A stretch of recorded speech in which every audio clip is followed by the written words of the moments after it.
Selamat pagi. Sudah hadir bersama kita Bapak narasumber Dr. Rianto Teguh. Apakah sudah hadir? Oh iya, Pak. Baik, Bapak. Izinkan mulai ya, Bapak. Assalamualaikum warahmatullahi wabarakatuh. Waalaikumsalam. Salam, Om Swastiastu, Namo Buddhaya, salam kebajikan, salam Pancasila. Selamat pagi dan salam sejahtera untuk kita semua. Yang terhormat Dekan Fakultas Farmasi Universitas Pancasila, Profesor Dr. Apoteker Syamsuddin Magister Biomed. Yang terhormat narasumber kita, Bapak Dr. Yanto Teguh Widodo, Department of Pharmaceutical Technology, Faculty of Pharmacy, University Malaya, Malaysia. Yang kami hormati para pimpinan, dosen, karyawan, dan mahasiswa lingkungan Fakultas Farmasi Universitas Pancasila.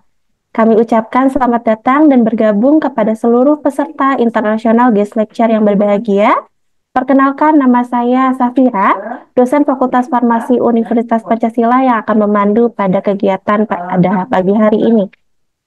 Puji syukur kita panjatkan kehadirat Tuhan Yang Maha Esa, karena dengan rahmat-Nya kita dapat berkumpul secara daring pada pagi hari ini, Kamis 30 Januari 2025, dalam kuliah tamu dengan tema Delivering Testosterone Through Nano-Niosome Loaded Hydrogel, a Comprehensive Preclinical Study. Para peserta dipersilakan untuk menyalakan video dan menggunakan virtual background yang sudah dibagikan pada chat Zoom.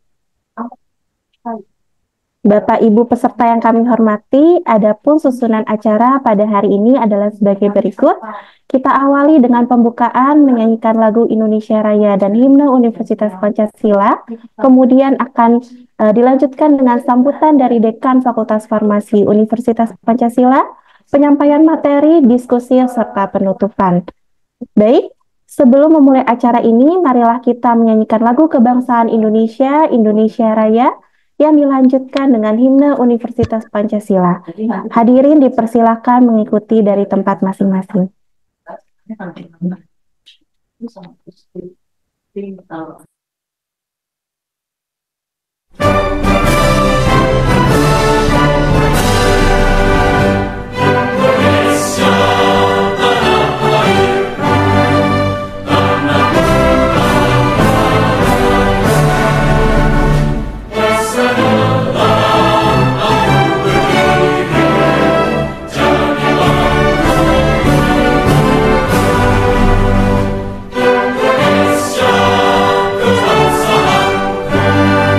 Bangsa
Baiklah, Bapak Ibu peserta yang berbahagia, acara selanjutnya marilah kita dengarkan bersama sambutan dari Dekan Fakultas Farmasi Universitas Pancasila. Kepada Profesor Dr. Apoteker Syamsuddin, Magister Biomed, kami silakan. Terima kasih Ibu Safira. Assalamualaikum warahmatullahi wabarakatuh. Selamat pagi, salam sejahtera untuk kita semua. Yang saya hormati narasumber kita yang pada hari ini adalah Dr. Yanto Teguh Widodo dari Department of Pharmaceutical Technology, Faculty of Pharmacy, University of Malaya. Yang saya hormati Bapak Ibu dosen, para mahasiswa dan juga partisipan yang hadir dalam acara guest lecture ini pada hari ini. Jadi kegiatan guest lecture ini adalah kegiatan rutin yang kita lakukan dari tahun lalu. Jadi kegiatan tiap bulan ini kita mengundang narasumber-narasumber dari pakar dari luar untuk sharing ilmu yang nanti kedepannya bisa kita kita belajar banyak dari pengalaman-pengalaman dari narasumber tersebut. Jadi pada pagi ini terima kasih Dr. Yanto Teguh Widodo yang telah berkenan untuk menjadi guest lecture di Fakultas Farmasi Universitas Pancasila. Semoga kedepannya kita dapat bekerja sama antara Fakultas Farmasi Universitas Pancasila dengan University of Malaya. Yang terpenting dari kegiatan kuliah tamu ini adalah kita dapat memetik pengalaman dan juga ilmu yang baru yang mungkin nanti dapat diaplikasikan di kegiatan penelitian di tempat lingkungan kita masing-masing. Selamat mengikuti kegiatan kuliah tamu ini atau guest lecture. Semoga bermanfaat bagi kita semua. Wassalamualaikum warahmatullahi wabarakatuh.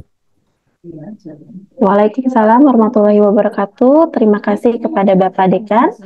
Sebelum penyajian materi, saya akan menyampaikan secara singkat CV dari narasumber kita, yaitu Bapak Dr. Yanto Teguh Widodo.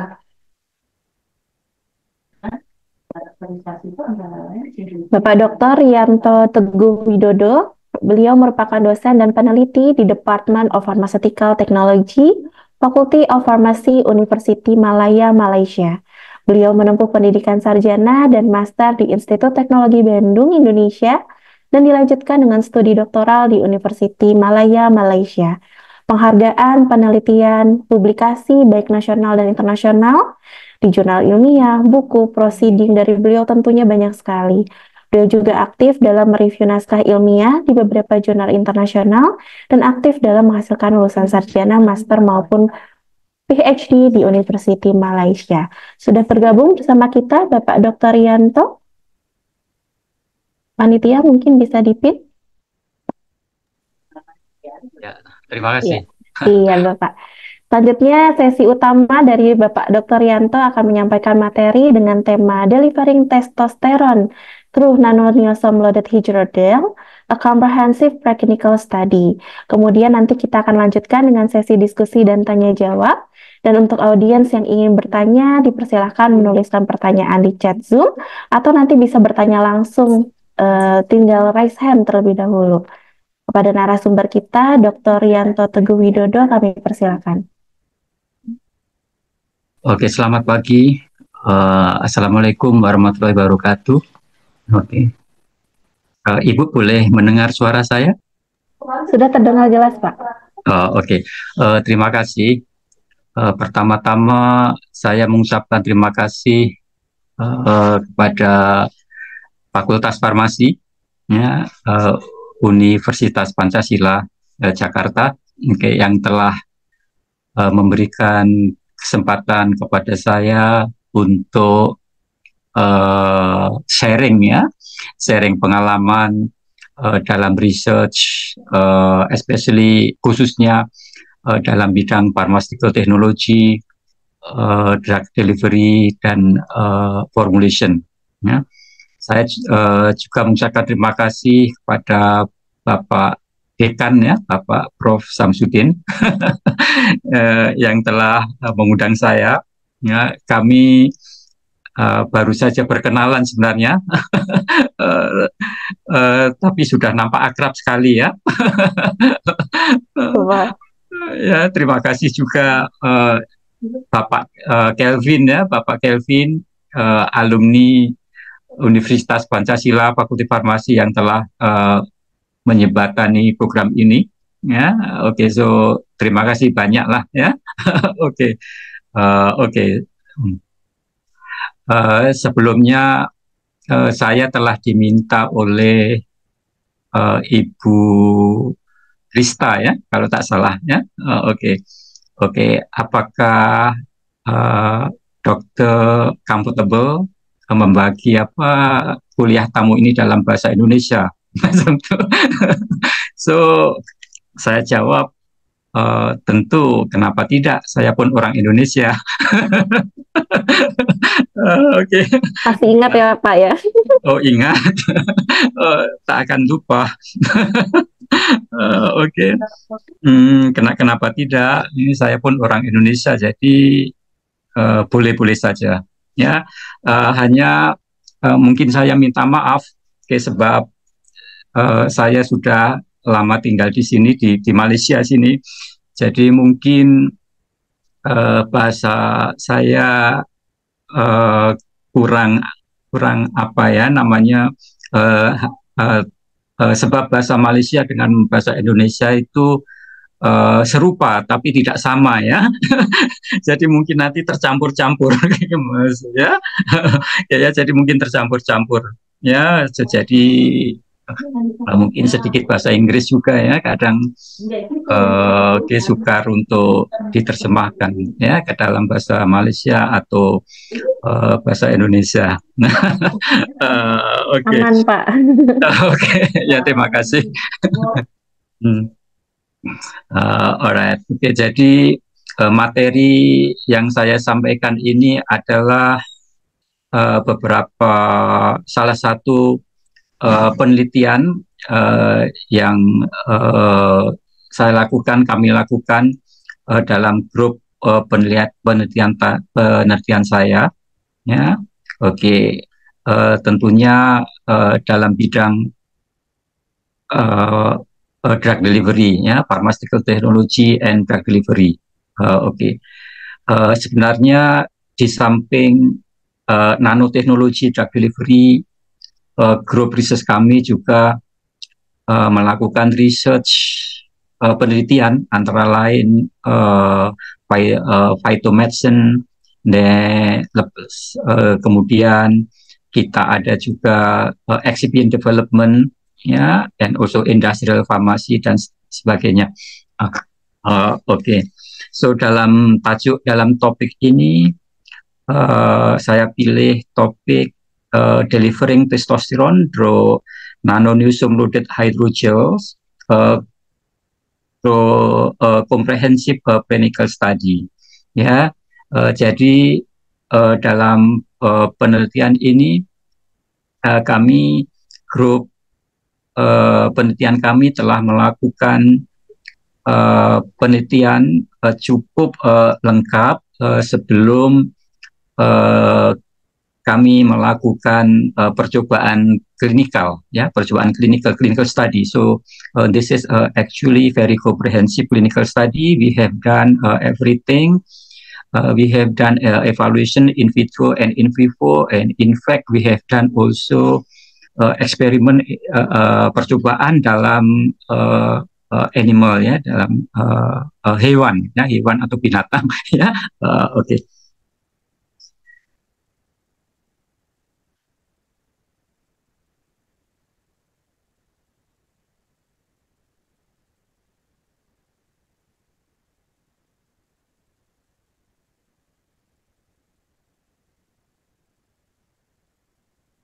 Oke, sebagai pengantar kepada penelitian ini, kami bermula daripada male hypogonadism, ya, juga kita sebut kekurangan daripada hormon testosteron, ya. So jadi produksi hormon testosteron dalam tubuh sangat rendah, ya, atau the testosterone level is very low. Oke. Dan sebenarnya kadar testosteron di dalam tubuh boleh rendah.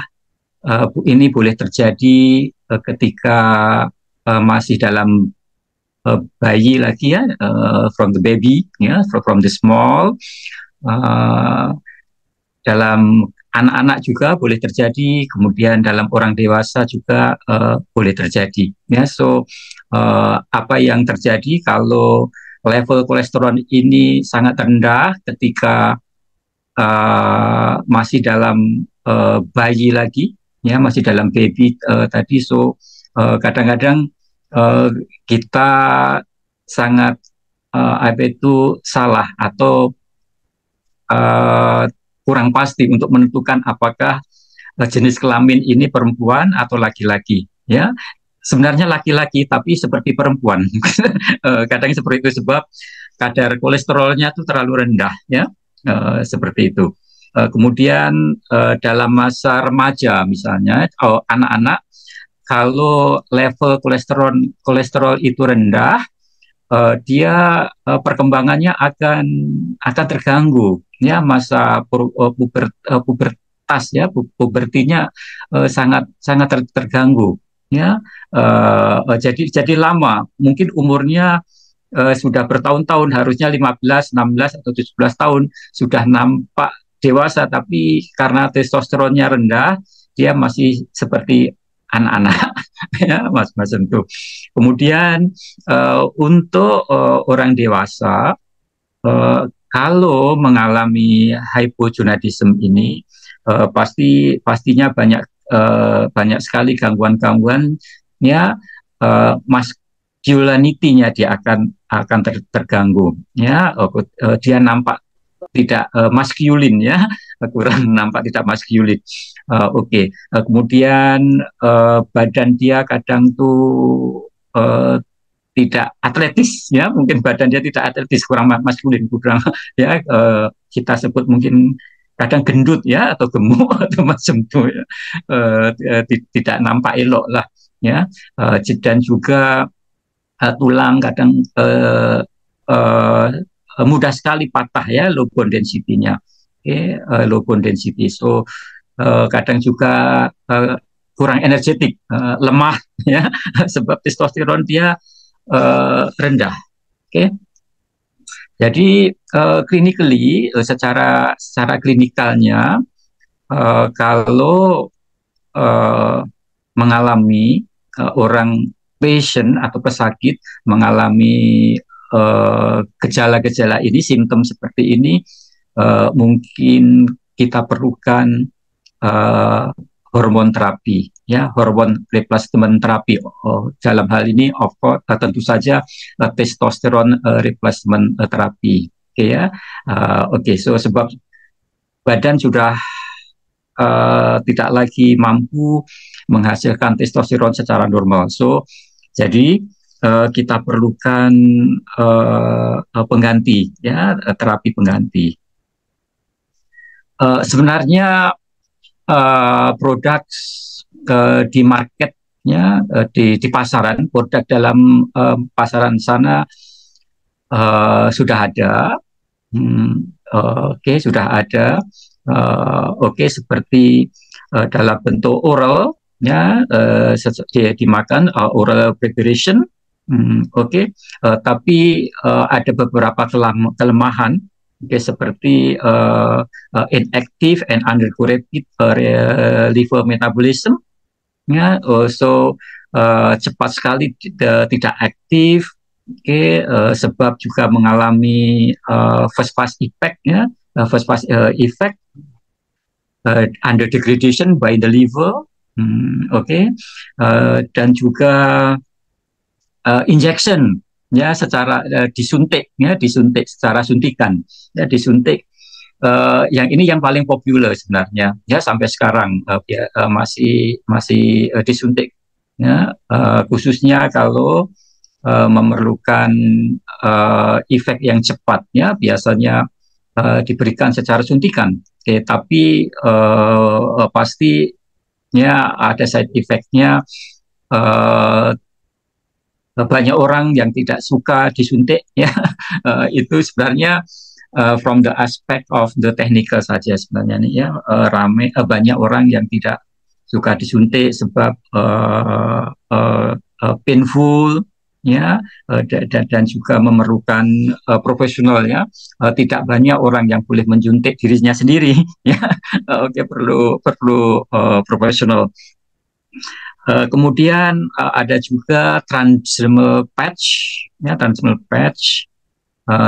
patches. Kebanyakannya juga irritation, ya, the irritation, the allergic, dan sebagainya. Kemudian juga tidak hanya patch dalam bentuk gel, ya, dalam bentuk gel, langsung diberikan dalam bentuk gel. Yang ini banyak dalam market, dan banyak juga produk seperti ini yang sudah terkenal, tapi kadang-kadang sebab testosteron dispesifikan dalam gel, so tidak dalam bentuk nano size, tidak dalam bentuk ukuran nano, ya, mungkin dalam micrometer, absorption penyerapan, ya, penyerapan atau penetrasinya kurang baik. Oke, jadi kadang-kadang tertinggal, ya, especially absorptionnya tidak baik, penetrasinya tidak baik, kadang tertinggal dalam kulit, ya, dalam permukaan kulit. Khususnya kalau kulit itu terbuka, tidak di tangan misalnya, ya, terbuka, tidak tertutup oleh kain atau baju dan sebagainya. Kalau absorptionnya tidak sempurna dan masih tertinggal dalam kulit, kadang-kadang secara tidak sengaja dia, kalau pasien ini bersentuhan dengan orang lain, orang yang sehat, testosteron ini sebenarnya lipofilik boleh menyerap, ya, bersentuhan dengan orang lain. Jadi obat tadi boleh menempel ke orang lain juga. Jadi orang lain pun boleh terkena testosteron tadi. Ya, so bapak-bapak dan ibu-ibu sekalian boleh bayangkan kalau yang tersentuh itu misalnya perempuan. Jadi perempuan nanti akan memakai testosteron. Jadi so akan efeknya tidak akan baik, kan, seperti itu. Jadi berangkat dari situ saya dan tim mencoba untuk memperbaiki dosage form atau bentuk-bentuk dos atau produk yang telah ada dalam pasaran ini, sebaik mungkin kita perbaiki, ya, kita perbaiki. Oke. Dari situ kita berpikir, ya, bagaimana kita membuat formulasi produk yang senang atau patient atau pesakit itu senang menggunakan, dan juga side effect tadi, ya, sebenarnya side effect yang tidak boleh secara sengaja, seperti orang yang bersentuhan kemudian orang lain terkena obat tadi, ya, itu bagaimana, ya, terutama dalam gel tadi, ya, dalam gel. So jadi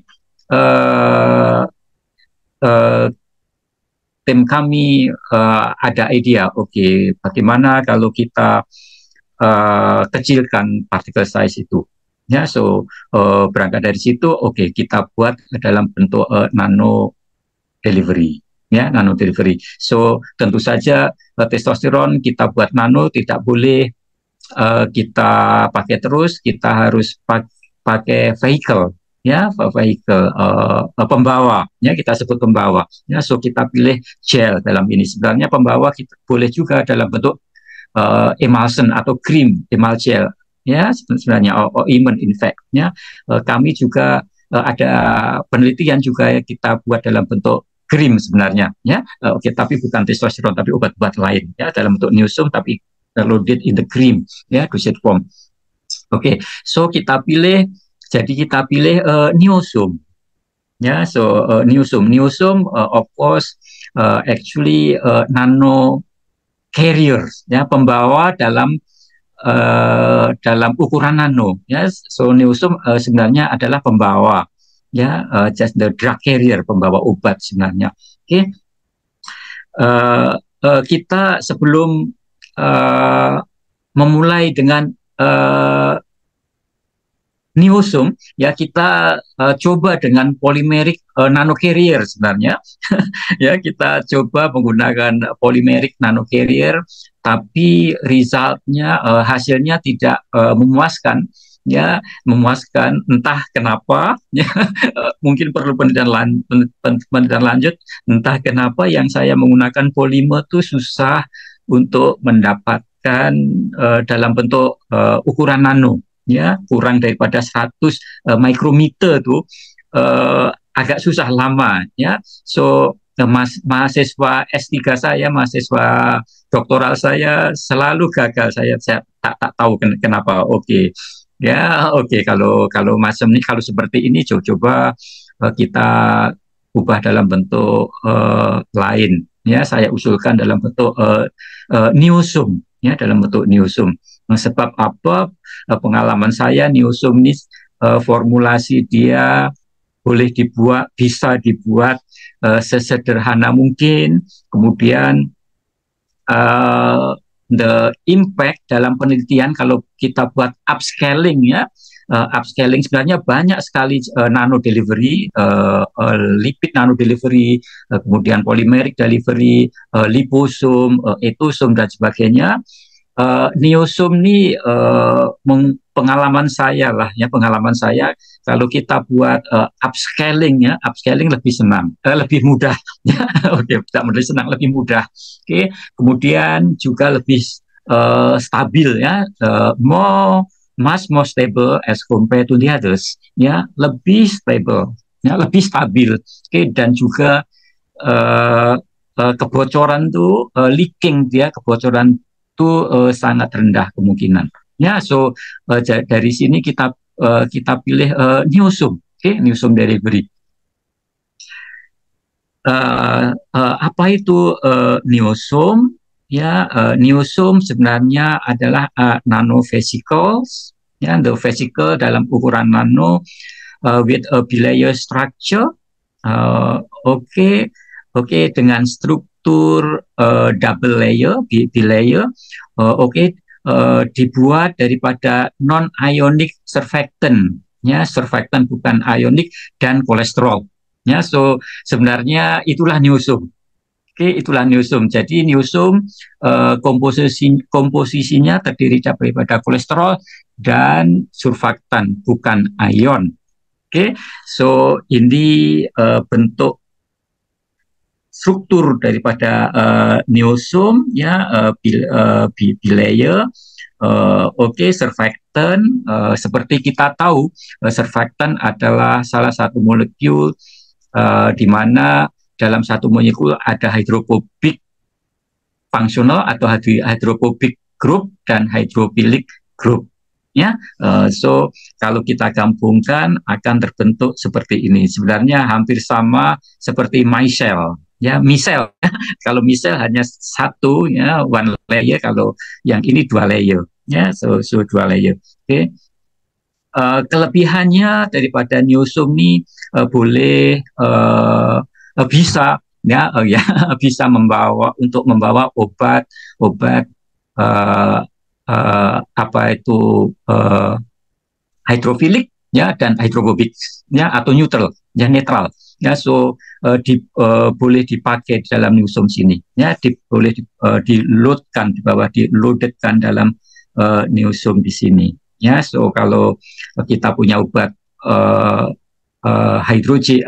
hidrofobik seperti testosteron, boleh juga, ya.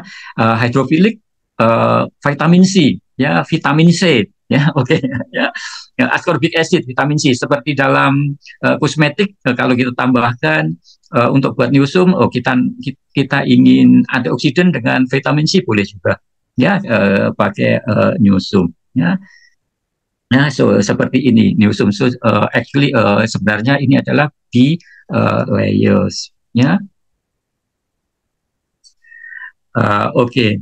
Seperti yang telah saya sampaikan tadi, this is the theory behind the concept.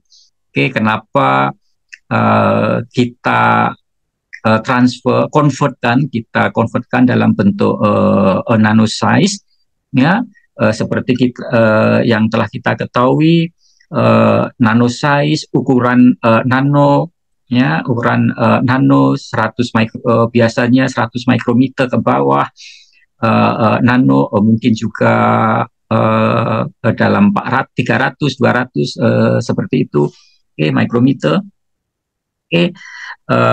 Dalam ukuran nano, biasanya penetrasinya, ya, akan meningkat, ya, sebab ukurannya kecil.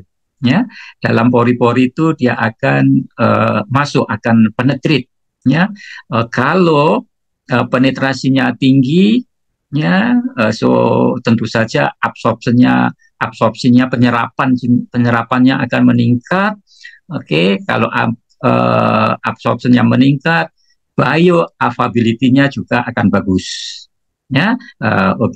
Kalau bioavailability-nya bagus, biasanya dosis, ya, dosisnya yang perlu diberikan adalah lebih rendah, ya, berbanding kalau absorpsinya itu buruk, ya. Kalau absorpsinya baik, dosnya yang diberikan akan lebih rendah. Kalau dosnya akan lebih rendah, side effect-nya, efek samping, ya, efek sampingnya juga akan berkurang tentu saja, kan, ya. So semacam itu, seperti itu. So inilah basic konsep biasa. Kita akan perbaiki tadi itu produk yang telah berada dalam pasaran tadi.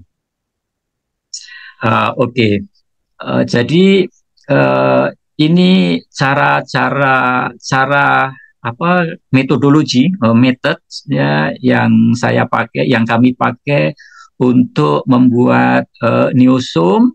Sebenarnya banyak sekali cara-cara untuk membuat neosome, ya, banyak sekali. Cara-cara untuk membuat neosome. Ini salah satu cara yang sering kali diterapkan dalam pembuatan neosome, ya, khususnya dalam skala laboratorium, ya, dalam laboratorium. Kita sebut hydration method, ya, hidrasi method, thin hydration method, metodologi hidrasi tipis, something like that. So pertama-tama, the first thing, kita timbang, ya, semua komponen yang akan dipakai. Kemudian kita pakai metanol, untuk melarutkan span, ya, dan testosteron, dalam etanol. Kemudian kita ada water base, ya, untuk melarutkan twin dan juga kolesterol, kita larutkan di sini. Kemudian kedua base kita campur, ya, kita campurkan, akan membentuk primary emulsion, ya. So when we make this two, then will form primary emulsion. Kemudian untuk mendapatkan nanosize tadi, kita apply, ya, kita pakai sonification, ya, dengan sonifikasi, dengan kecepatan 70%, ya, dari maksimum speed, ya, dari maksimum speed kita pakai 70%. Selama 5 menit, ya, selama 5 menit, kemudian kita berhentikan setelah 5 menit, dan kita keringkan, ya, evaporation solvent, Kemudian setelah kering ya kita dapatkan the thin film, ya, lapisan film tipis, ya, sangat tipis. Kemudian kita tambahkan postpaid buffer, ya, untuk mendapatkan newsroom, ya.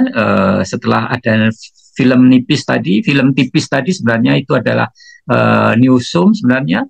Kemudian kita larutkan, kita suspensikan, ya, menggunakan sulfate buffer fosfat, ya, fosfat buffer.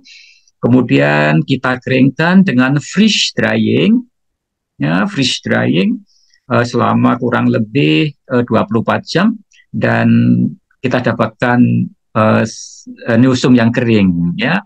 Kemudian kita collection, ya, kita kumpulkan di sini, ya, dan kita simpan for further evaluation, ya, untuk evaluasi selanjutnya. Oke. So metodologinya ini secara ringkas. Oke. Untuk newsroom kami buat sebanyak 24 formulation, ya, formula sebenarnya. Oke, kita menggunakan factorial design, ya, Minitab software. So kita buat kurang lebih sebanyak 24 formulasi, dibagi ke dalam 3 grup. Grup pertama formulasi 1 sehingga formulasi 8, ya, formulasi 1 hingga 8. Oke. Yang ini kita tambahkan charge inducing agent, ya. Oke, kita tidak tambahkan. Yang grup kedua kita tambahkan negatif charge inducing agent, ya. Disetil phosphate kita tambahkan di formulasi sini, ya, sehingga punya muatan negatif newsroom tadi. Yang kelompok grup ketiga kita tambahkan positive charge inducing agent. So jadi semuanya ada 3 kelompok, ya, 3 grup. So setiap grup akan kita pilih mana yang terbaik, ya. Oke. So jadi sini kemudian ada 3, ya, ada 3 grup untuk kita lakukan eksperimen selanjutnya, ya. Akan kita loadkan ke dalam gel, oke, akan dispersikan atau dicampurkan ke dalam gel, oke. Ya, untuk pembuatan gel sangat mudah, ya. Untuk membuat gel tentunya kayak mudah, itulah sebabnya kita buat hydrogel, gel. Oke. So kita siapkan 5 ml water, kemudian kita hangatkan, oke. Kemudian kita tambahkan gelling agent, ya, carrageenans atau dan lain-lain sebagainya, ya, ada 3, oke. Kemudian setelah gel itu terbentuk, ya,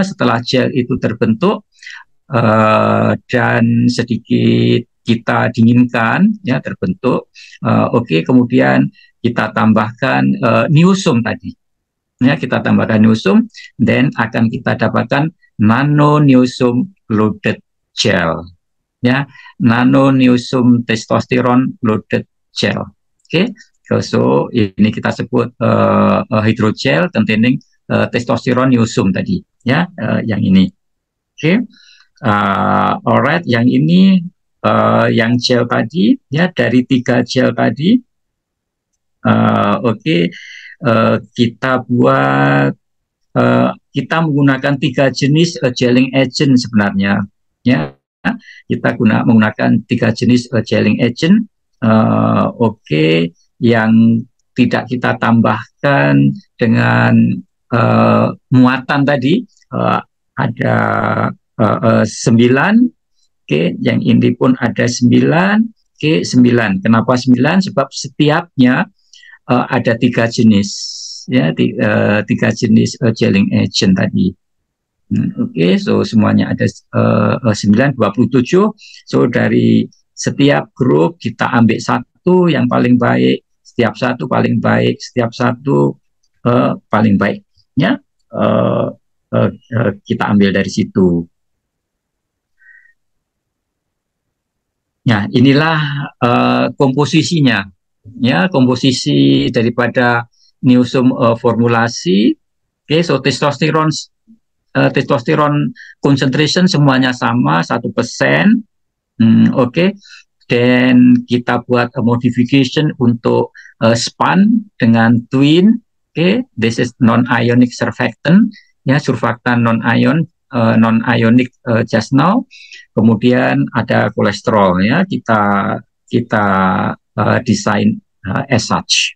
Oke, nah, desainnya seperti ini, ya, tanpa ditambah dengan muatan. Jadi, oke, yang ini pun sebenarnya formulasinya sama, ya, formulasinya sama. Oke, tetapi kita tambahkan negatif charge inducing agent, ya, kita tambahkan di sini, ya.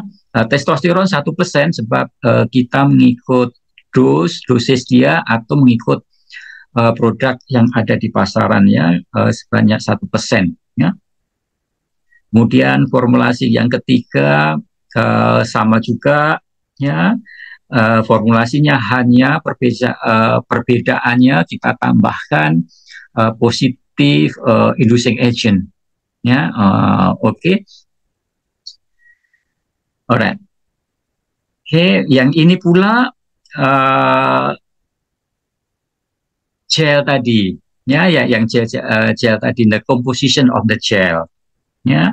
Oke, composition of the gel. So jadi kita desain, so oke, ada 3 jenis gelling agent yang kita pakai. Pertama iota carrageenans, kemudian xanthan gums, ya, dan hyaluronic acid, ya. So itu tadi, ya, 3 jenis kita coba, ya. Kemudian testosteron loaded niosum yang kita tambahkan ekivalen kepada 50 mg testosteron, ya. So 50 mg testosteron, so jadi kurang lebih 1%, ya. So total 1%, ya. Setiap gramnya sebenarnya, setiap beratnya ada 1% sebenarnya. Oke. Dan distillate water 5 ml, ya. So ini formulasi untuk gel, oke, ya.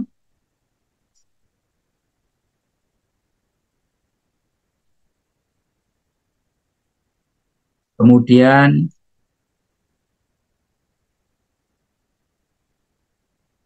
oke, yang kedua, ya, yang kedua pun sama formulasinya, tapi ini tidak ada tambah.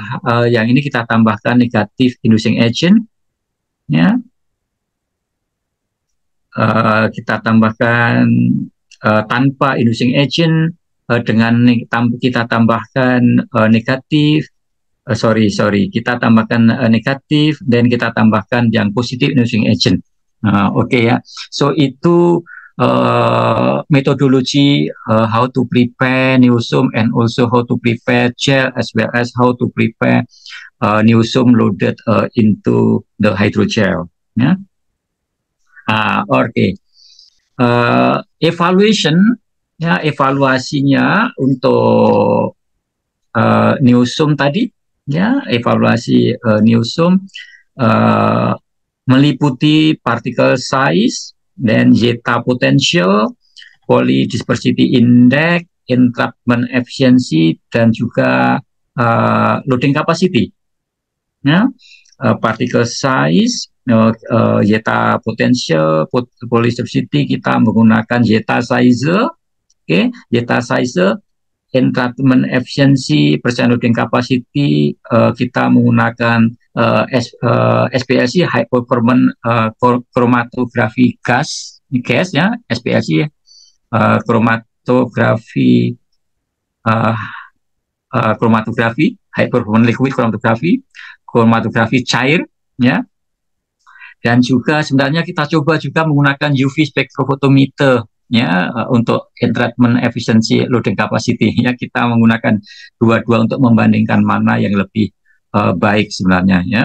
Tapi kita pakai yang guna SPLC High Performance Liquid Chromatography ya, sebab dia lebih accurate ya, dan standar deviasinya lebih rendah.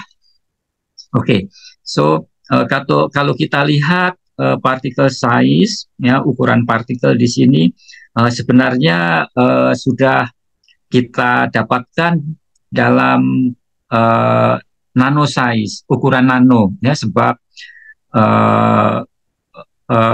di bawah biasanya ada yang 500, 400, tapi kita targetkan kurang lebih 100 hingga 200 ya.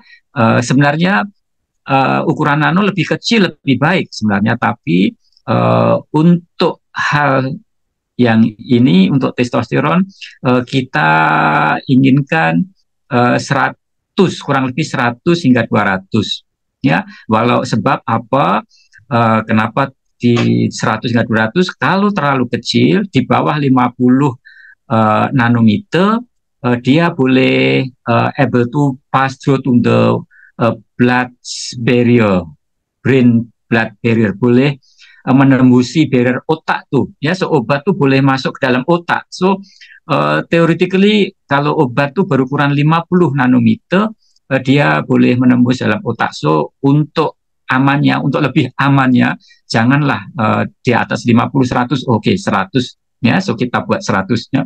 So kita worry, kita khawatir ya, kita khawatir kalau nanti obatnya terlalu kecil, boleh masuk ke dalam otak pula ya pula. So tidak baik kan. Oke ya, seperti itu. Oke, so zeta potential sebenarnya target kita zeta potential target yang lebih baik sebenarnya di atas 30 ya, di atas 30 ya, di atas 30 baru stabil, baru stabil.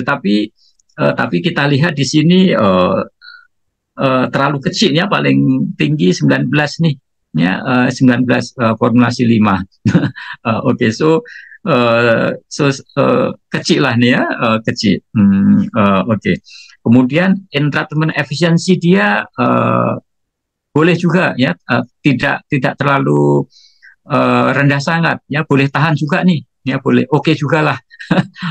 Oke ya, kurang lebih 70 ya, 70 kadang-kadang boleh juga ya, 70. Tapi sebenarnya lebih tinggi lebih baik ya, lebih tinggi lebih baik.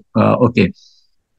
Entrapment efficiency yang kita lakukan dan kita ukur menggunakan UV spectrophotometer ya, dia hasilnya lebih tinggi ya, ada yang bahkan ada yang 90 kan 90%, tapi standar deviasinya tinggi sangat ya, lebih dari 10, kadang ada 20. Jadi kita nggak mau seperti itu ya, variasinya terlalu tinggi kita nggak mau, nanti keseragaman dosnya tidak baik kan.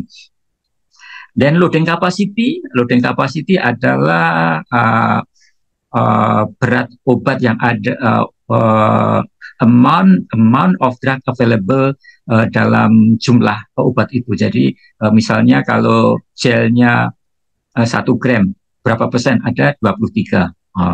Jadi semacam itu. Itu loading capacity.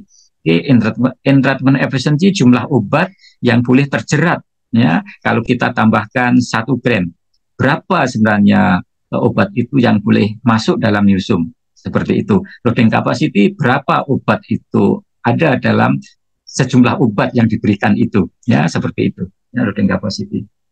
Oke, so dari sini setelah kita pertimbangkan, kita pilih formulasi yang kedua ya, dalam sini kita pilih dalam formulasi yang ketiga ya, yang ketiga ini kita pilih ya. Kemudian yang ini kita tambahkan, ya, kita tambahkan negatif charge inducing agent, kita buat muatan permukaan niosum tadi negatif, ya, kita tambahkan itu. Oke, so dari sini ternampak lah, terlihat ya, dari sini terlihat zeta potensial dia lebih bagus dibandingkan kalau permukaannya netral tadi, ya. Oke, so most likely kemungkinan besarnya kita boleh predik, kita boleh tebak, ya, kita boleh predik, our prediction. Banyak yang stabil, ya, kecuali mungkin formulasi 14 nih, ya, sebab 25 biasanya kalau stabil, kalau amannya stabil lebih dari 30, ya. Dan polydiversity dia, keseragaman ukuran, ya, keseragaman ukuran dia nampak baik juga. Keseragaman ukuran dia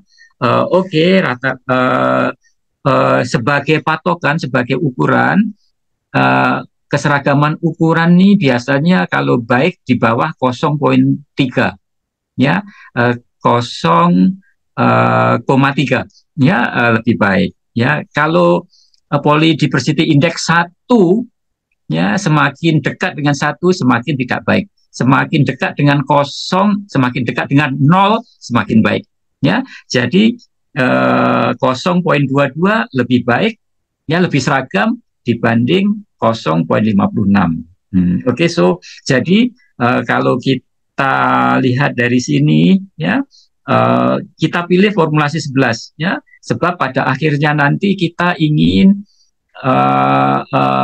keseragaman dosnya baik, sebab keseragaman dos ini nantinya akan menentukan dia punya rilis karakteristik, bioavailability, dan keseragaman penyerapan dan sebagainya, ya. Kita inginkan seragam, ya. Oke. Di samping itu formulasi 11 ini ukuran dia boleh bisa masuk juga dalam kita punya target kan 100 hingga 200 tadi. Oke. Kemudian stabil 53, treatment efficiency juga 79. Oke, baik juga, tidak kalah dengan yang lain 24. Loading capacity juga, ya, tidak kalah dengan lain, ya. Oke. Alright, so dari sini kita pilih yang formulasi 11 tadi, ya, dari 11 tadi. Oke. Kemudian yang formulasi ketiga, ya, dalam positif nih, dalam in term of zeta potential dia juga meningkat, ya, juga meningkat. Particle size bagus juga sebenarnya, ya, bagus juga sebenarnya. Oke. Hanya polydiversity-nya, ya, polydiversity dia kurang bagus, ya, banyak yang mendekati 1 kan, so ukurannya tidak begitu baik, ya. So dari sini setelah kita diskusikan dengan yang lain-lain, kita pilihlah, oke lah, kita formulasi yang ke 22, ya, formulasi 22 nih. Oke, kita pilih, ya. Oke, yang ini paling kecil, ya, polydiversity dia. Oke. Alright, just now. Oke, yang ini treatment efficiency tadi, ya, just hanya ingin menekankan di sini sebenarnya kenapa kita pilih yang ini, yang kita menggunakan high performance liquid chromatografi, ya, dibandingkan dengan UV spectrophotometer, sebab high performance liquid chromatografi memberikan hasil yang lebih accurate, ya, lebih tepat, ya, berbanding dengan UV spectrophotometer, ya, sebab seperti yang telah saya katakan tadi, standar deviasinya sangat tinggi, ya. Itu menandakan bahwa kurang accurate UV dia, ya, dalam hal ini kurang accurate. Oke. Lebih-lebih lagi konsentrasinya sangat rendah dalam hal ini, ya. Sama tadi menggunakan kan. Oke. Yang ini kita melakukan rilis tadi, ya, in vitro drug release, oke. Pelepasan obat, ya, in vitro, oke, menggunakan dialisis bag, oke, ya, ini tanpa muatan, ya, tanpa muatan. So kita lihat di sini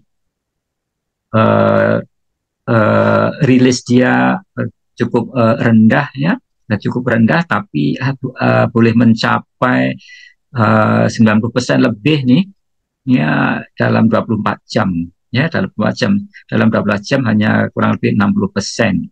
Oke, ini yang tanpa muatan. Oke, dengan muatan negatif, ya, dengan muatan negatif lebih tinggi. Oke, pelepasannya, oke, lepasannya lebih tinggi, ya, lebih tinggi, lebih cepat. Oke, kalau kita dibandingkan tanpa muatan tadi, ya. Oke. Interestingly, yang positif nih, kita tambahkan muatan positif. Setelah 12 hingga 24 jam, pelepasannya juga tinggi, ya, tapi selama 6 jam rendah. Oke, 1 hingga 6 rendah, setelah 12 baru lepasnya. Ya, berbanding yang ini, oke, ini steady, ya. Oke, bertambah terus tinggi, ya. Yang ini sangat lambat, ya. Kemudian TEM juga transmission electron microscopy. Nah, kita lihat di sini, oke. Kita lihat juga dengan pembesaran juga, ya. Kita lihat di sini ukuran size dia seragam, ya, seragam dan juga konsisten, ya, dan juga dalam bentuk spherical, ya, di sini, dengan TEM. Oke, sebenarnya kita melakukan banyak, ya, yang optimum tadi formulasi 3, dan kemudian formulasi 11, 22, ya, kita buat dalam hal TEM hampir sama, ya. Dalam hal TEM hampir sama. Oke. Kemudian kita juga lakukan dengan scanning electron microscopic, ya, SEM. Oke. Dan kita juga lihat dengan SEM. Oke, kita akan untuk lebih jelasnya lagi, ya, TEM tadi dalam vertical, ya, boleh tengok permukaan dengan dalamnya. Yang ini permukaan, ya, yang ini hanya permukaan. Dengan SEM kita lihat juga nampak spherical, ya, di sini spherical dari kecil, kemudian pembesaran dibesarkan dan dibesarkan lagi, ya, ternampak tambah besar, ya, ternampak tambah besar. Oke. Oke, kemudian, ya, kita lakukan investigation, ya, kita investigate juga, kita selidiki juga, sebab we want to quantify, ya, we want to quantify with the numerical value whether it is actually really spherical or not, ya. Oke, tidak hanya kalau seperti ini hanya kuantitatif, kan, kita terlihat seperti spherical, but tapi akan kita buktikan juga dengan secara kuantitatif, ya. We want to prove it, at the quantitative value, sebab kita better, ya, kuantitatif sebagai bukti kuantitatif adalah lebih baik, ya, berbanding just kualitatif, kan, ya.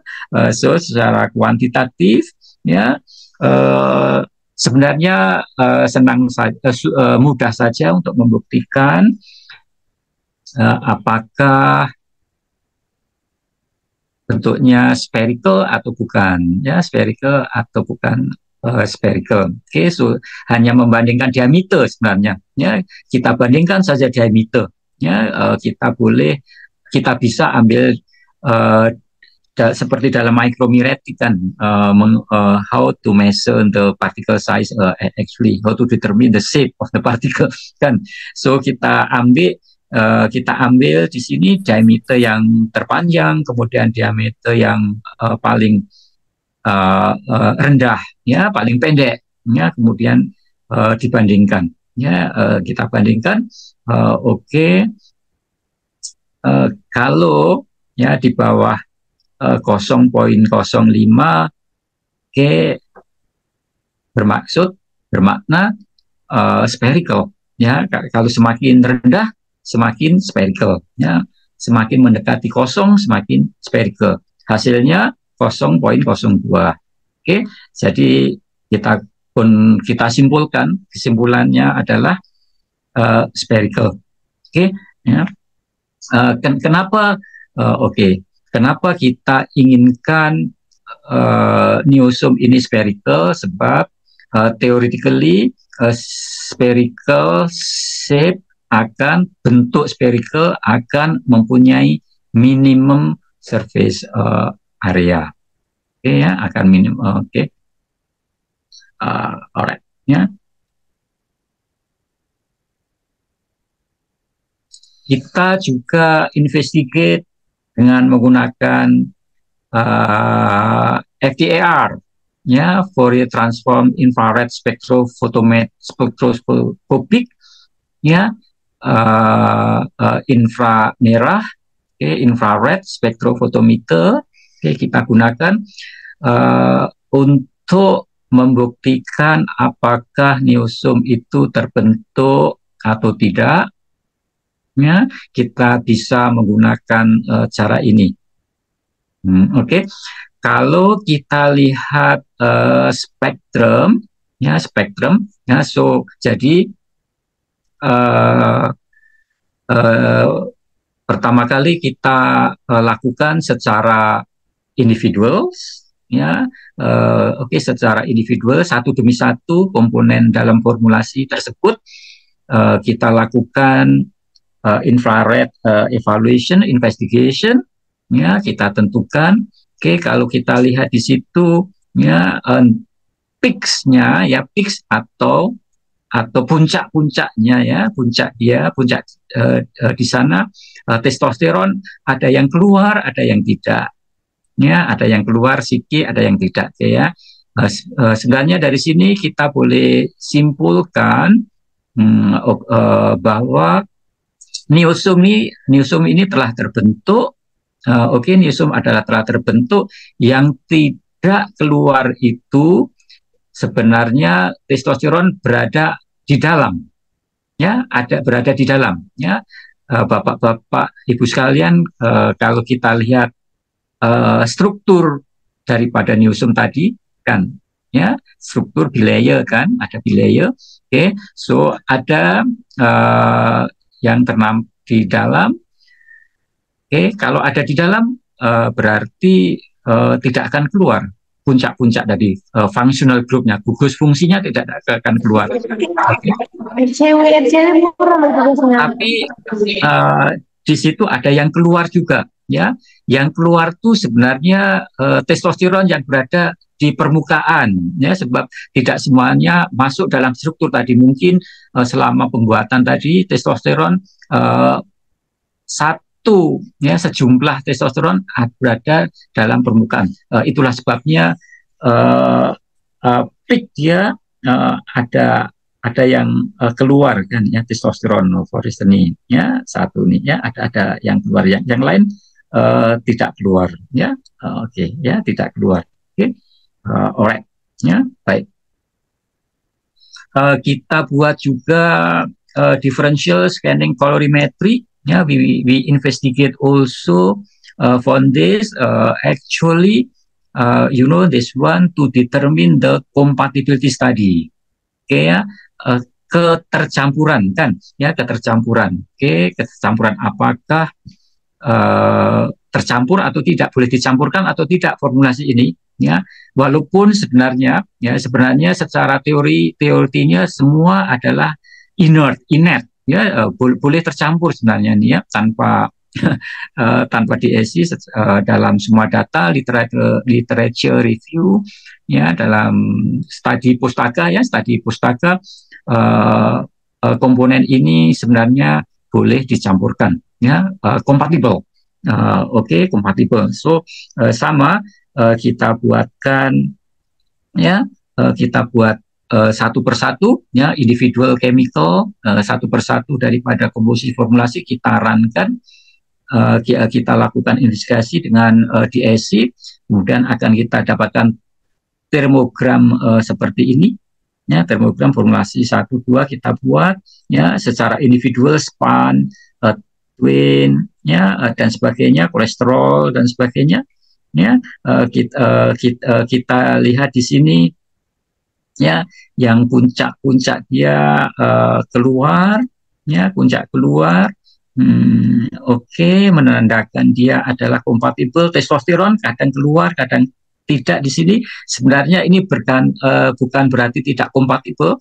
Kadang-kadang tergantung pada jumlahnya, ya, ada jumlah kecil, ya, sangat kecil. So kadang tidak ternampak di sini, ya, kadang tidak ternampak di sini. Tapi sebenarnya kita simpulkan kompatibel di sini, ya, sebab we have corroborated with other evidence, ya, tidak hanya sini dari IR just now, infrared, kemudian dari release dan sebagainya, ya, tidak ada perubahan physicochemical properties, doesn't change, tidak berubah. Ya, kemudian hydrogel, ya, testosteronium hydrogel, kita buat evaluation juga, ya, kita buat evaluation juga, sebab ini adalah gel dosage form, ya, bentuk sediaan gel. So jadi kita lakukan juga evaluasi seperti bentuk sediaan gel, ya, diantaranya pH, ya. pH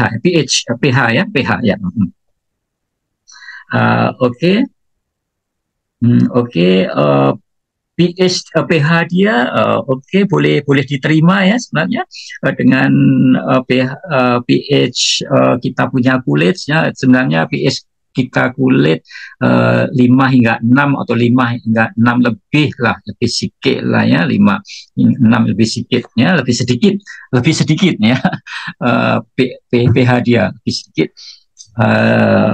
So in term of dalam hal pH ini boleh diterima, ya, untuk formulasi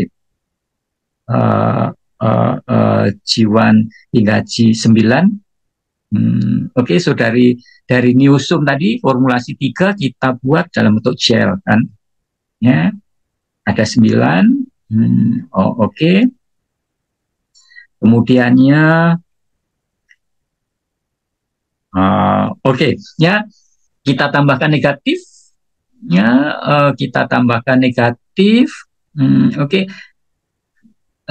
terlihat di sini kalau kita tambahkan negatif, pH dia lebih rendah, ya, lebih acidic, ya, ada acidic, tapi masih boleh juga lah nih, ya, kecuali yang G12, ya, 4 itu terlalu rendah, kan, itu, ya, mungkin, ya, terlalu rendah. 4, 18 terlalu acidic, ya. Nanti kalau terlalu acidic, kulit kita pun tidak merasa tidak terlalu acid, ya, tidak selesa atau tidak nyaman. Tidak nyaman. Susah sekali, ya, tidak selesa, tidak nyaman kulit kita, ya, kalau acid. Nah, kalau positif, kita tambahkan lebih alkalain, kan, ya, alkalain, ya, lebih ke basa, ya, lebih basa, ya, sebab pH dia mendekati ke 7, kan. Ya, so kalau dilihat sini, walau ini pun, ya bolehlah diterima, kecuali mungkin ya boleh diterima. Formulasi 19 mungkin ya terlalu tinggi, ya terlalu tinggi. So but basically masih boleh juga lah ya 709. In fact, walaupun 4.9 pun kadang-kadang ya kadang kita masih boleh terima kulit kita ya sebenarnya. Oke. Alright. Oke. Then spreading. Oke ya. Spreading ability boleh. Spreading ini untuk evaluasi untuk penyebaran ya, penyebaran ya, spread ability. Oke, boleh disebarkan, tak boleh. Kalau gel tadi diletakkan dalam kulit, dia boleh diratakan tak di atas kulit tadi. Ya, the spreading. Ya, tentu saja semakin diameter dia, kalau dia letakkan dalam kulit, kalau ditekan, disebarkan, dia boleh menyebar. Ya, dengan diameter yang panjang akan lebih baik. Ya, diameter dia. Ukuran dia diameter. Is this gel able to spread at the surface of the skin or not? Ya, something like that. So tentu saja gel harus boleh disebar, ya, boleh menyebar. Must be able to spread on the skin, kan? Ya, kalau tidak boleh menyebar nanti akan bertumpuk-tumpuk ya, akan bertumpuk dalam satu area saja ya, area saja, tak boleh menyebar. Kalau bertumpuk nanti sangat tebal, sangat penetrasinya tidak akan baik, kan ya. So the spreading ya, we want the gel able to spread goodly ya, if possible bestly. Oke ya, so akan kita pilih yang paling baik ya, yang paling baik. Ya, tapi sebenarnya kalau dilihat dari sini mungkin ya, walaupun significantly different ya, statistically different, tapi tidaklah ya terlalu banyak mungkin di sini.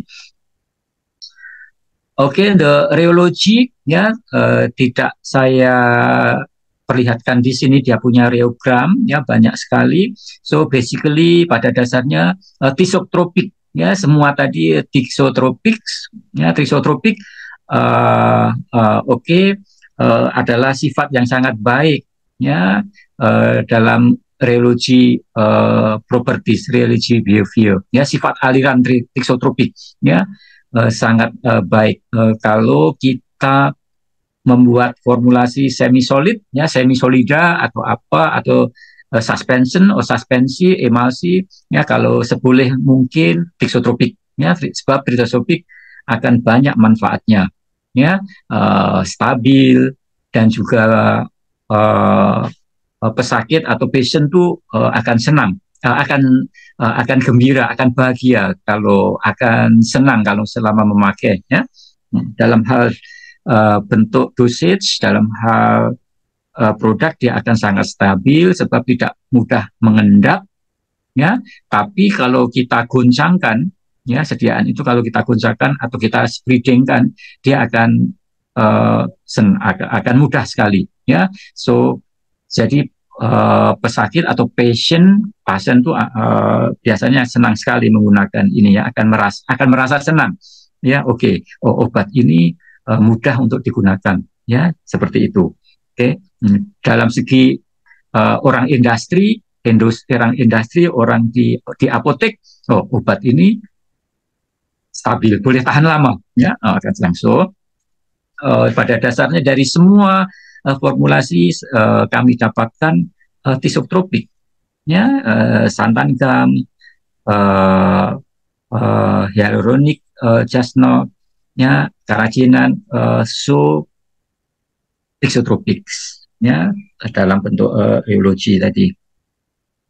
Kemudian sama juga ya, sebab preparation tadi sudah kita tambahkan dalam gel ya, dalam gel tadi. So kita lihat juga dia punya IR spektrum ya, spektrum inframerahnya kita lihat juga, ya, kita investigation, ya, apakah masih ada di sana tidak, ya, oke, ya, so kita dapati baik, ya, kita dapati baik di sini tersebarkan, kemudian sineresis juga, sineresis kita evaluate, ya, sineresis kita simpan sebenarnya. Kita gel tadi, ya, gel tadi tahan tak, tidak kita simpan dalam beberapa temperatur yang berbeda. Kemudian kita lihat apakah airnya tuh keluar tak, ya, tidak, apakah airnya tuh keluar atau tidak, ya. Tadi gel sebenarnya polimer kita dispersikan dalam air, kan, ya. So apa itu namanya, tersebarkan dalam gel, ya, polimer tadi, ya, kemudian kita simpan apakah airnya keluar atau tidak, ya, itu sineresis, ya, bocor atau tidak, ya, semacam itu. So kadang-kadang gel yang tidak stabil, ya, airnya akan keluar, kan, ya, dalam gel itu airnya akan keluar. So kita sebut apa itu sineresis di sini, ya. Ternyata oke, ya, risetnya oke, ya, in terms of the sineresis, oke. Kemudian drug contents, ya, the drug contents, oke, drug content juga bagus, ya, the drug content kita evaluasi University of Content, oke, bagus juga, ya, oke, ini drug content yang neutral, ya, yang negatif, oke, then also positif, ya. Kemudian kita butuh release tadi, ya, Franchel, kita menggunakan Franchel, oke. Kita buat Franchel juga rilis tadi, Franchel, oke, ya, kita buatkan Franchel, using Franchel, oke, so all the formulation, ya, so setelah 12 jam, ya, kita boleh keluar di sini, ini pun sama, so basically hampir sama tadi, ya, hampir sama sebelum kita dispersikan dalam gel, basically hampir sama. Oke. Ini adalah drug in vivo drug release tadi, kita buatkan juga in vivo drug release tadi, ya. Oke, dari formulasi tadi yang paling baik, ya, dari formulasi yang terbaik tadi, yang paling rilisnya paling tinggi, kita ambil formulasi yang terbaik, kemudian kita bandingkan dengan Androgel, ya. Androgel is marketed product, ya. Androgel very popular, oke, Androgel, tapi tidak dalam bentuk nano, ya. Kita bandingkan rilis dia, oke, dengan Androgel, so hasilnya tinggi, ya, lebih baik, ya, berbanding dalam pasaran. So kita pun bahagia sikit lah, kita dapatkan lebih baik, ya, tidak sia-sia. Okay, so dari sini kita buat ex vivo drug release, ya, kita keluarkan, kita menggunakan skin, ya, kita skin daripada rabbit tadi kita ambil, ya, kita buatkan, alright, Androgel kita bandingkan dengan Androgel juga, oke, lebih baik juga. Stability study, ya, stability study pun sebenarnya kita buat semua, ya, kita buat semua dari yang kita pilih tadi. Stability study kita buat dari sineresis, pH, rheology, semua kita buat, uniformity of content kita buat selama 3 bulan. Kita mengikut ICH guideline, ya, International Conference Harmonization Guideline. Oke, selama 3 bulan kita buat, ternyata stable. Setelah kita dapati hasilnya stabil, kita lakukan in vivo study, irritation study, 3 formulasi tadi, ya, menggunakan rabbit sebelum kita cukur, oke, drug kita apply, ini, ya, kita tutupkan, oke, seperti ini, Alright, oke. Setelahnya kita lihat ya setelah beberapa jam kita tengok lagi, setelah beberapa jam kita lagi, kita tidak ada apa-apa ternyata ya. So kita simpulkan tidak ada iritasi. Oke. Dan kita buat juga bioavailability study ya. Bioavailability study kita bandingkan, yang penting AUC nih, berapa yang ada dalam boleh diserap ya.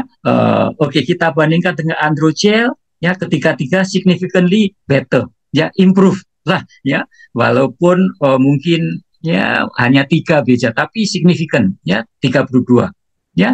Oke, better, so kita happy juga. Oke, ternyata baik ya, boleh diperbaiki lagi nantinya. But from this kita simpulkan nano size lebih baik berbanding dengan non nano size tadi. Oke, alright, yang tadi sama. Ini produknya ya. Kita tidak ada produk di sini. Alright, so practical implication, sebenarnya kita sekarang ingin membuatkan upscaling ya, kita bentuk dalam industri, kita buat macam mana, tapi dalam hal ini kita pun buat perbaikan ya. Mungkin sebenarnya banyak cara untuk membuat neosome ya, so mungkin tim kami akan membuat sedikit modifikasi ya yang lebih baik ya. Tapi dari data yang ada, nano size memang boleh, memang lebih baik dan boleh diperbaiki lagi ya. Oke, output dari research ini kita telah menghasilkan kurang lebih 7 publikasi ya. Dari research ini 7 publikasi. So kita dalam jurnal Q2 dan Q3 ya, dalam jurnal ini, dalam jurnal Bionanoscience, Gel, Pharmaceutics, dan kita publish juga dalam PLOS ONE ya, kita PLOS ONE dan follow on this one. So kurang lebih ada 7, dan saya telah menghasilkan 1 mahasiswa doktoral PhD ya, going to finish, dan kita telah IPR ya, patent ya, kita rencanakan akan filekan the patent. Oke, dengan begitu saya ucapkan terima kasih. Kalau mau tanya langsung bisa raise hand. Kalau misalkan mau bertanya di kolom chat juga dipersilakan. Luar biasa sekali ya Pak, menghasilkan 7 publikasi. Bahkan ada yang 2025 Pak, baru bulan Januari ini sudah menghasilkan jurnal Ya, kisah, luar biasa. Ya, kalau bisa kita boleh mengadakan kerjasama ya. Mungkin kita boleh dalam publikasi, dalam neosome nih saya ada juga dalam bentuk yang ekstrak ya. Dalam ekstrak pun boleh ya, phytomedicine. Kita boleh Brucia javanica, kita coba dalam bentuk neosome untuk diabetics ya. Diabetics, dalam situ kita buat extraction, lepas itu kita buat profiling, lepas kita buat neosome ya. Kita ada publishkan 2 untuk Brucia javanica ya, Q1 baru saja publish tahun ini juga. Luar biasa. 2025 sudah publish ya Pak ya. Oke, so bagaimana? Ya boleh. Sudah ada pertanyaan belum? Silahkan.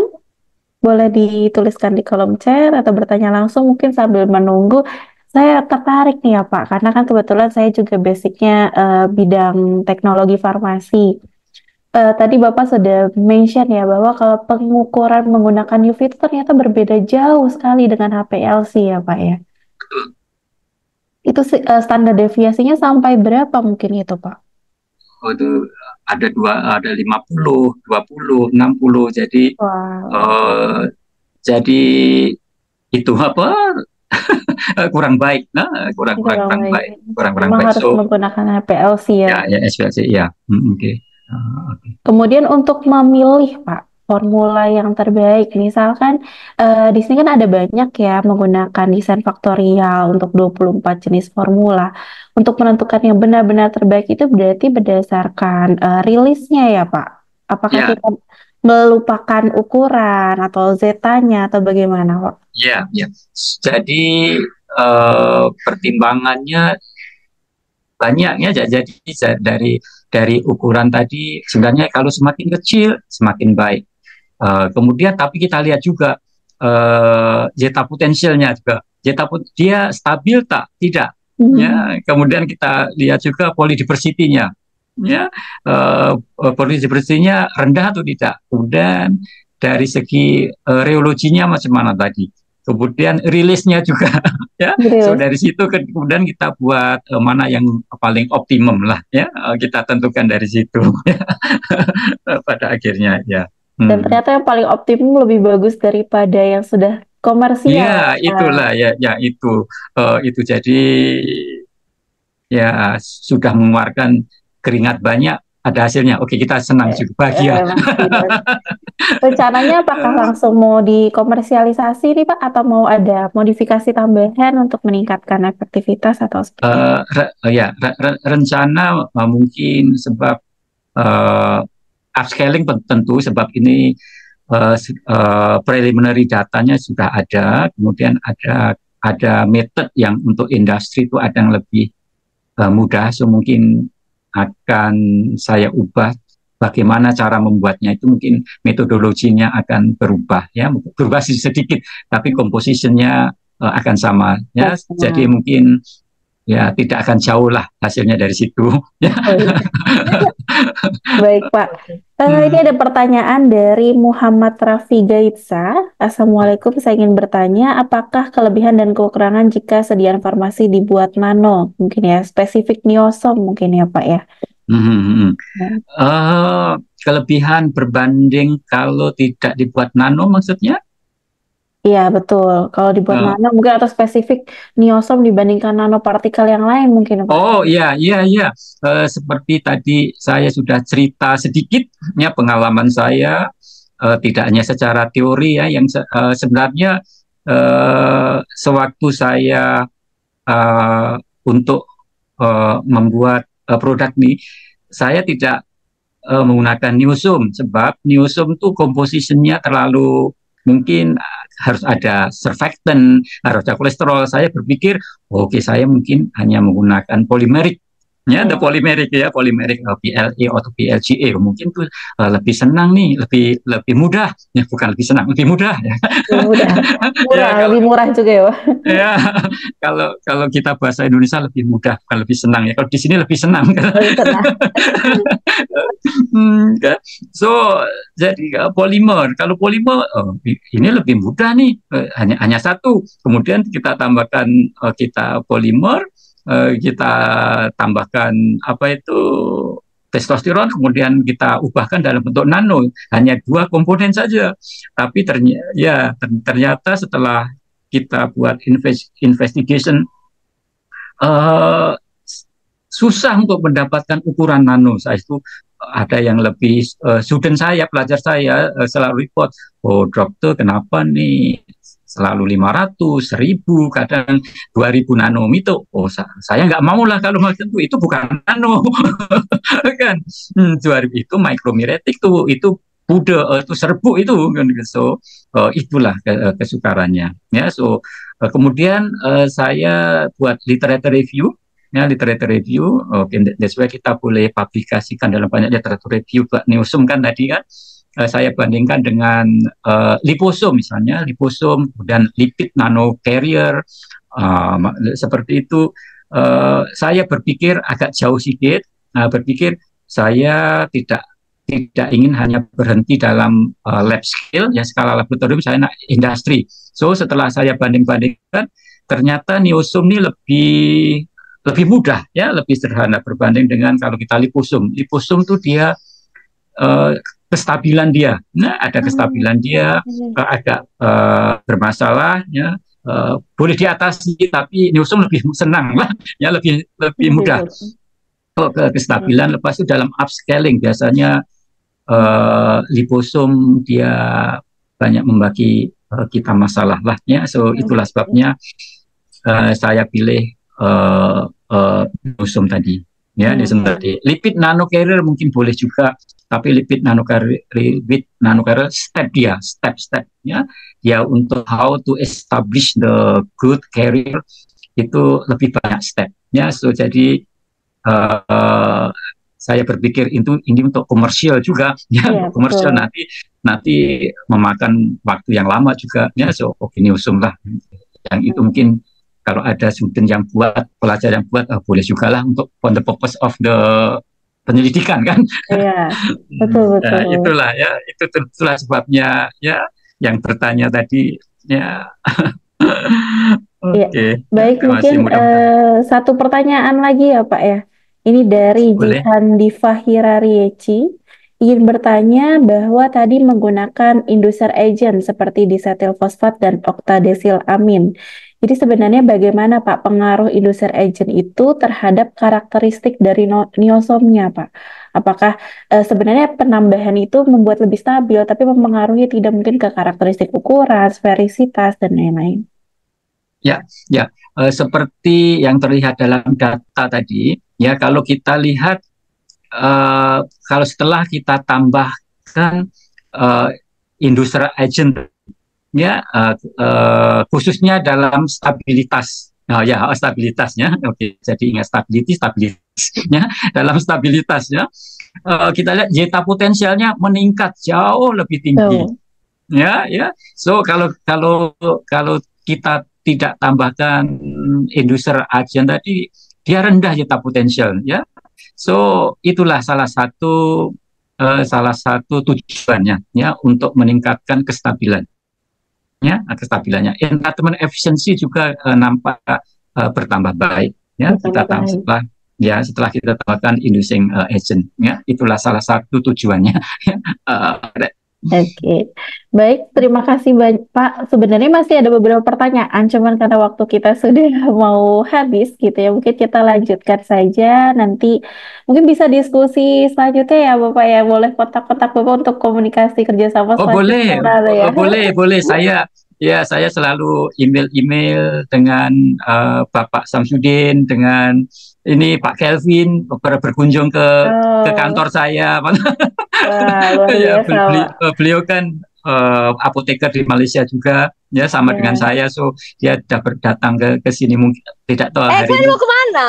Dia bergabung atau tidak. Atau Bapak mungkin ke Indonesia lagi, Pak?